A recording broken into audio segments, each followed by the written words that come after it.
All right, good morning to my AC2 guys. Just got a short day of notes here for you because there's really not a whole lot of notes on the Kennedy assassination as far as what you need to know for your tests and those sorts of things. If you check on your team's page, I already posted a link to a documentary on the Kennedy assassination. It's called Three Shots That Changed America. It's about an hour and a half long. Once again, just like with any other YouTube clips I show you, except for next week's, you guys got a little bit of a project to do for me. None of the stuff in the video is necessarily going to be on the test, so you don't have to worry about that, but it's going to give you more information. It's going to give you more of a background, especially on something as interesting as the Kennedy assassination. All right, so get out your PowerPoints, pause me for just 1 second while you get those loaded, and we'll get started. All right, now, a lot of you guys probably know a decent amount about this, but we're going to go over it nonetheless, all right? So the assassination happened. The date was November 22nd, 1963. A little bit of background. Kennedy is getting ready for re-election, all right? His first term in office has some good, has some bad, right? Cuban Missile Crisis turns out to be very good. Bay of Pigs was pretty bad. The economy's doing pretty good.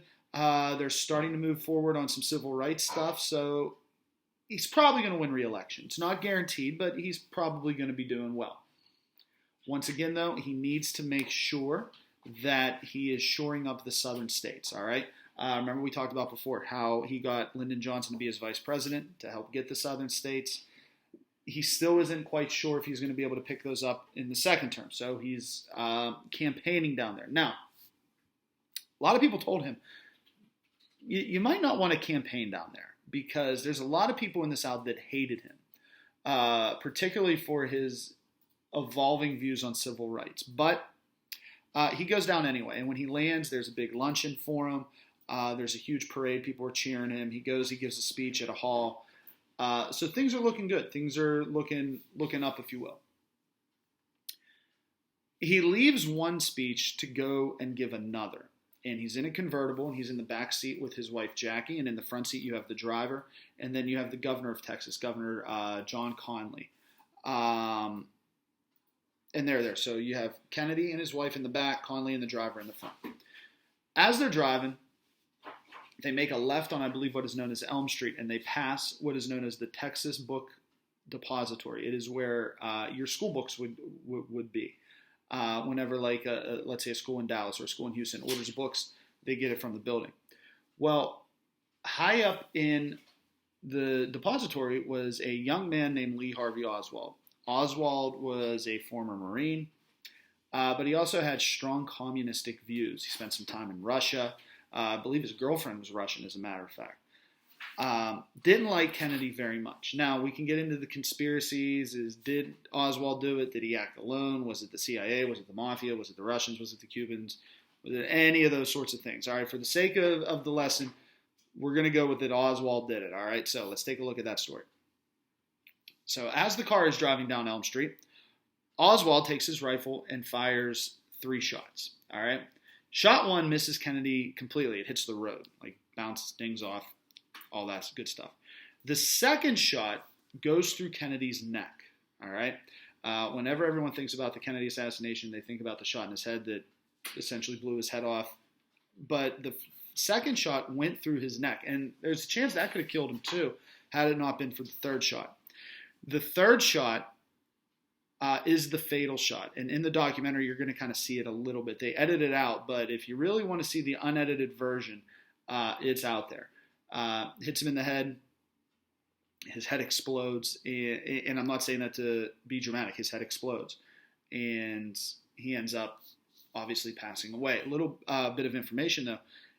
He's not pronounced dead until about an hour after he was shot. Now, a lot of people would say, well, the doctors must have just been working on him feverishly to revive him, to keep him alive, all that good stuff. And that's true, they did.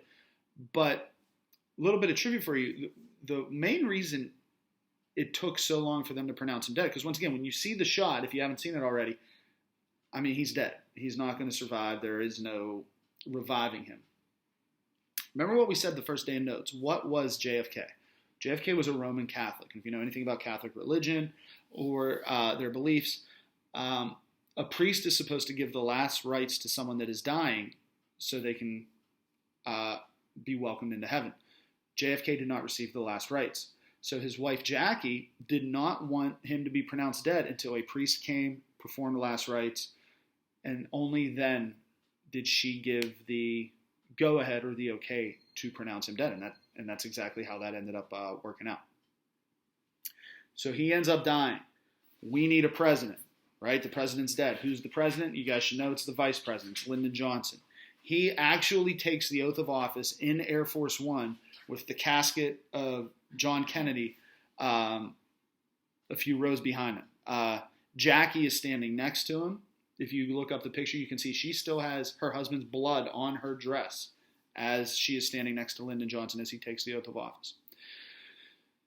Oswald is arrested. He's arrested in a movie theater. He also shot a cop that day, too. After he shot Kennedy, a cop stopped him, was asking questions. Oswald had no time to talk about anything. He shot the cop. The cop's name was J.D. Tibbets. He also dies. So when Oswald is arrested, he's originally arrested for the murder of Officer Tibbets. It is only then through an investigation they realize, whoa, we think this is the guy that killed the president. So they charge him for that as well. 3 days later, as he is being transferred from the Dallas Police Department to a federal department, a man named Jack Ruby, who's a nightclub owner and has some issues with organized crime and those sorts of things, goes up, screams, "Hey, Oswald," and shoots him once in the stomach. Oswald falls. Oswald later dies.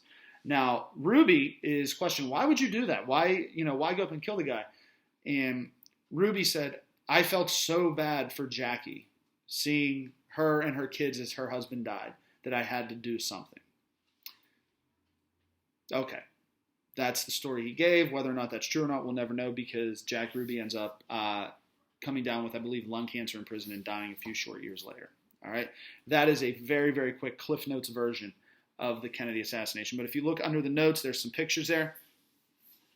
The first one, that is President Kennedy and his wife in the car just seconds before the shot, and you can see Governor Connally in front of him.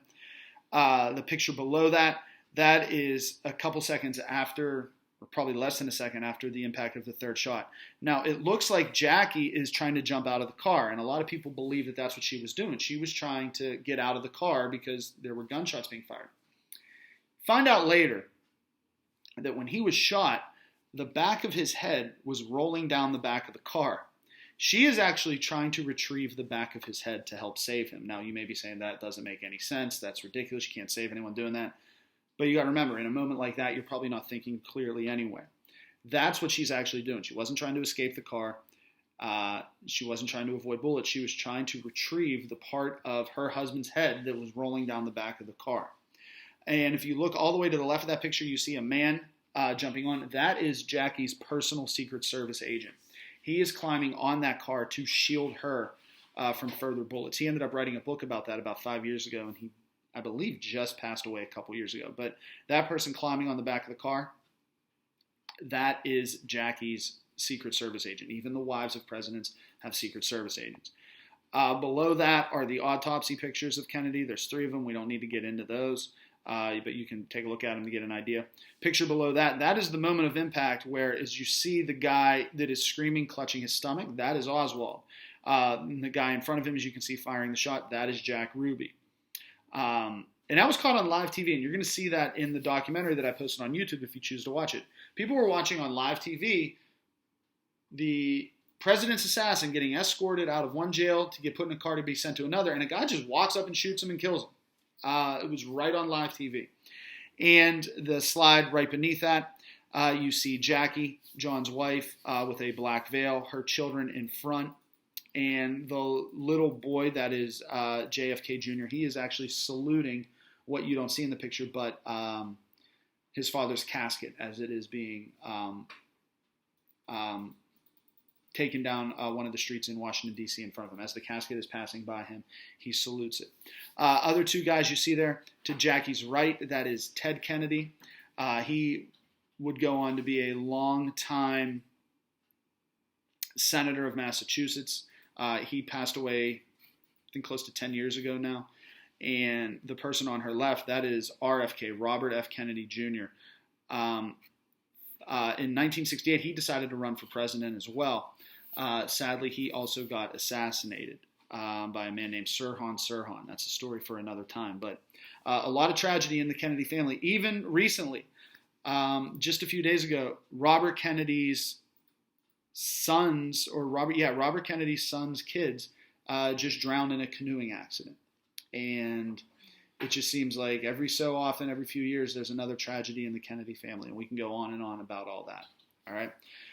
That's the breakdown of the Kennedy chapter. I was originally going to give you guys your test on Tuesday when you come back from break, because remember, you don't have school Friday, Saturday, Sunday, or Monday. However, I think I'm going to push that back until Wednesday. I want you guys to enjoy your 4 days off. Enjoy your break. On Tuesday, we will review for this test. I'll do a quick video reviewing it.